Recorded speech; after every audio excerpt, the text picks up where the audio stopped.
నల్గొండ జిల్లా కామినేని హాస్పిటల్ ఆధ్వర్యంలో world cancer day programme నిర్వహించడం జరిగింది. ఈ సందర్భంగా హాస్పిటల్ నుండి నార్కెట్పల్లి బస్టాండ్ వరకు ర్యాలీ తీసి క్యాన్సర్పై అవగాహన కల్పించారు. నల్గొండ జిల్లా కామినేని హాస్పిటల్ ఆధ్వర్యంలో వరల్డ్ క్యాన్సర్ డే ప్రోగ్రాం నిర్వహించడం జరిగింది. ఈ సందర్భంగా హాస్పిటల్ నుండి నార్కెట్పల్లి బస్టాండ్ వరకు ర్యాలీ తీసి క్యాన్సర్పై అవగాహన కల్పించారు.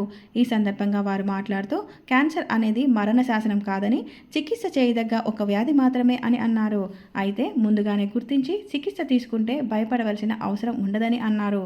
శరీరంలో ఏవైనా గడ్డలు, కంతలు, ఇతర మార్పులు కనిపించినట్లయితే వెంటనే డాక్టర్ని సంప్రదిస్తే అది క్యాన్సరా కాదా అని నిర్ధారణ చేస్తారని, అప్పుడు చికిత్స తేలికవుతుందని పేర్కొన్నారు.